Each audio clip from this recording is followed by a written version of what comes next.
ಗುರುವಾರ ಮಧ್ಯಾಹ್ನ ಈ ದಿನ ರಾತ್ರಿ ಮಂತ್ರಾಲಯಕ್ಕೆ ಬಸ್ ಟಿಕೆಟ್ ಬುಕ್ ಆಗಿದೆ. ಇಲ್ಲಿಂದಾನೇ ಹೋಗೋಣ ಅಂತ ಅನ್ಕೊಂಡಿದ್ವಿ. ಬಟ್ ಅಕ್ಕ ಮನೆಯಿಂದ ತುಂಬಾ ನಿಯರ್ ಆಗುತ್ತೆ. ಬಸ್ ಹೊರಡುವಂತದ್ದು ಅಕ್ಕ ಮನೆಯಿಂದ ಒಂದ್ 5 ಮಿನಿಟ್ಸ್ ಅಷ್ಟೇ. ಅದ್ರಲ್ಲೂ ಅಪ್ಪಾಜಿ ಅಮ್ಮ ಅಕ್ಕ ಮನೆಯಲ್ಲೇ ಇದ್ದಾರೆ. ಅಮ್ಮ ಇಲ್ಲಿಗೆ ಬಂದು ನೈಟ್ ಊಟ ಮಾಡ್ಕೊಂಡು ಹೊರಡುವಂತ್ರಿ ಬನ್ನಿ ಅಂತ ಹೇಳಿದ್ರು. ಹಾಗಾಗಿ ನಾನು ಎಲ್ಲಾ ಕೆಲ್ಸಗಳನ್ನು ಮುಗಿಸ್ಕೊಂಡು ಪಾಪು ಮತ್ತೆ ನಾನು ಹೋಗ್ತಾ ಇದೀವಿ.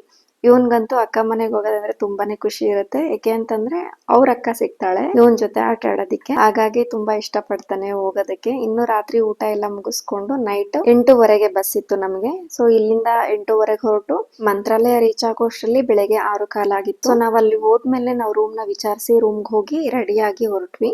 ದೇವಸ್ಥಾನದಲ್ಲಿ ನಾರ್ಮಲ್ ಡೇಸ್ ಅಲ್ಲಿ ಇದ್ದಂಗಿರ್ಲಿಲ್ಲ. ಯಾಕೆಂದ್ರೆ 3 ಡೇಸ್ ರಜಾ ಇದ್ದಿದ್ರಿಂದ ತುಂಬಾನೇ ರಶ್ ಇತ್ತು. ನಮ್ಗೆ ಆಲ್ಮೋಸ್ಟ್ 1 ಅವರ್ ಆಯ್ತು ದರ್ಶನ ಆಗೋದಿಕ್ಕೆ.